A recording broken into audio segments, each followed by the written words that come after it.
Channel I follow, Paul's Country, uploaded a video earlier about a Boy Scout hatchet that he found and brought back to serviceable condition. And I thought, hey, I have a few odds and ends, and this isn't all of them, but these are maybe some of the more oddball ones that are kind of special to me in some way, and a couple of them aren't. But let's just start with this one, which is the one that really made me think about doing a video. Is this one here? It's an old Estwing hatchet. It's got the round leather circles for a handle. And this I got out of my grandpa's old chest that I inherited after everybody picked through the rest of it. I guess I was the low man on the totem pole, but still ended up with this cool baby and some other cool stuff. So anyway, you can see it cleaned up really nicely. It was covered with a bunch of surface rust that I believe was from other tools rusting in the bottom of a bucket that was in said chest.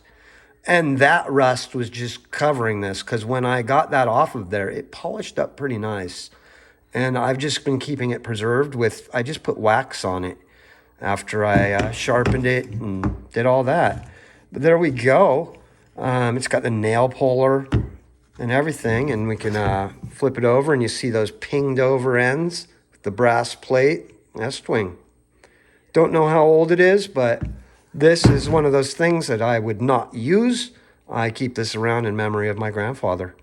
And yeah, I like it a lot. This one here, I have no idea. But it's pretty darn sharp, and been enjoying it. It's a nice axe. Just thought I'd throw it on here because it was close. While we'll just stay with the axes. This right here was my grandpa's cruiser. And I've used this actually a lot. And let's see if we can zoom in. There we go. It's a Zenith Marshall Wells. Is there anything on the other side? True Temper Kelly works. So I don't know how old it is. That's really not the point. See, a 2.5 is there? Or 2.2? Not sure. Anyway, this is something I would use, and I prefer it over other axes because it's just the right weight for me. And here's the thing. I put this new handle on it, and I did a horrible job, but this part looks pretty good. But this part right here is what concerns me. I didn't leave enough hilt, I don't think. But this was the handle that was on it. And if you look at how shaved down that handle is, as it turns out, my grandpa was about my size. So was his brothers. And they all used this thing. And this thing felt so good in my hand, but it had become unserviceable. I mean, look at that. And so I've put this new one on. And at some point, when I get a chance, I will take this to the sander. And I will shave this baby down to feel like that again.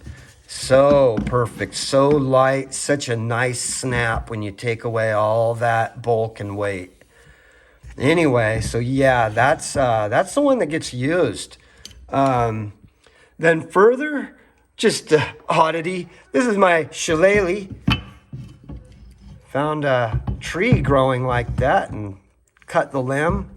Kind of thought one of these days I'd find somebody who can carve to do it justice. Until then, it's just sitting here aging. I have taken a whack of something with this. I have smashed it into something. It is solid. It ain't breaking. So kind of cool. It's cut to about cane length for me. So, if ever, have somebody do some carving on that and turn that into a nice cane one of these days when I need it. Anyway, on to some knives. These are just a couple, but some of interest. I found this. This is Henry Sears and Sons, 68, 86? I don't know. My eyes are horrible. Anyway, I found it, and it was pretty much in this condition. It's got these beautiful different color leather handles with that brass spacings and the twist off brass shank or hilt or whatever you call it. Anyway, right somewhere along here, you can see a pit in it. And so it was a lot worse. I didn't want to take it all the way down to where it was gone. That would have been a major overhaul that I really didn't want to do. So I compromised and took it down to where it wasn't a big gap. And it's razor sharp. It'll cut hair on your arm. Unfortunately, that little pit, but it was the best compromise I could do. But this is a great knife, and it feels wonderful in somebody's hand. It's just a nice size, very utilitarian. You can do a lot with this. And then let's see. This is just kind of an oddity. I just found that it was interesting. I guess this is maybe a fishing knife, or for all I know, a kitchen knife. But see what it says on it. Frosts, made in Sweden, stainless steel. I found this interesting because it feels really nice in the hand, and it's actually pretty sharp. And I just like the cut of its jib. What can I say? I don't know if somebody was being stainless steel. I always think of somebody using it for something in salt water, so it's probably what it was for. But kind of cool. I don't know if it floats. That handle might float. I'm not sure. And I just kind of makeshifted this old fillet knife thing together and put it in one of these tool pouches, and there we go. We'll zoom back out. Well, you guys are probably wondering about that one. This cute little ceremonial, oh, I forget the name. I used to have a great big one, a real one that actually had blood stains on it from this bloodletting notch. Anyway, so this is a little ceremonial one of these. Please, somebody tell me what this is called. Refresh my memory. It's not sharp at all. You could use it as a hammer. But it's got these cool little wood cases that's wrapped in leather with the little silver. I don't know, that might be real silver. I don't know, little tip. But yeah, kind of cool. Yeah, not going to be able to do that one-handed. Then I got this. This is what's in my truck. One of the ones that I keep in my truck all the time. It's a Gerber. Let's see. Let's do some zoom up. As you can see, this has barely ever been used. It's sharp. I don't find myself using it. Oh, come on. There we go. Made in USA, Gerber. There we go. Feels all right in the hand, but honestly, something about it always makes me feel like I'm going to slip and just cut myself, which is how I feel with a lot of knives. I'm not one of them guys that carries a Leatherman around. I'm that guy who shows up with the right tool out of the back of my truck. This is this is what I'm more used to. I'll carve the shit out of something with one of these. But anyway, and then there's this guy. This is a Spyderco. This one's really interesting. These things are so light, and it's built like a tank. But yeah, there it is. It's made in Japan. And what I found is it's got that stippled blade, which it's actually kind of useful. I found it to be very useful. I'd rather carry this than that. I mean, unless I'm going to war or something. But that didn't happen today, so. But there you go. It's a Spyderco.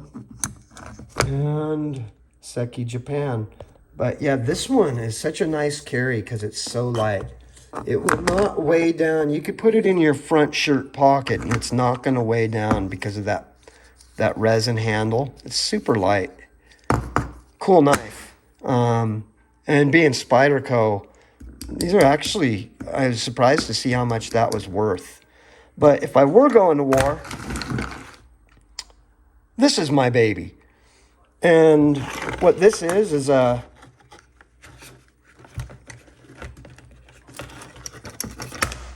I found this stuck in a tree at a friend's house, U.S. Camulus, or Camelus, however you say that. I haven't known English that long. Anyway, just only all my life. Anyway, I found this rusted as heck, stuck in a tree out in my friend's backyard. He didn't care. Take it. It had half the handle, and the screw-on piece that these used to have was broken off. And so I ordered a handle replacement kit from Kabar because they have a similar model. After I polished up this blade, got it back, and it's sharp. It's good and sharp. Not so sharp that it can shave, but you could take it there. And yeah, and the first time I tried this, it didn't work. When I finally put this on and pinged over that pin, the leather handle parts were all loose, and it sucked. It's like, oh boy, that didn't work. But I tried it again, and I actually made a little jig out of wood to help compress them. And I got that baby on there, pinged over that brass pin, and the rest is history. It's a good tight handle. I painted her up. Yeah, there she is. Why my phone is not wanting to focus today, I don't know, but there we go. You know, what do you expect out of a $1,200 phone? Autofocus? Anyway, there we are. Yep, if we're going to war, that's what I'm taking. That's what I'm taking. That's what I'm taking. Oh, I'm probably taking all of them, but I'm probably coming at you with this. Ray, coming at you, holding my ground like a motherfucking statue. There it is. That's a long enough video. Hell, probably too long for today's standards. No one's going to want to sit there and watch this shit on their phone.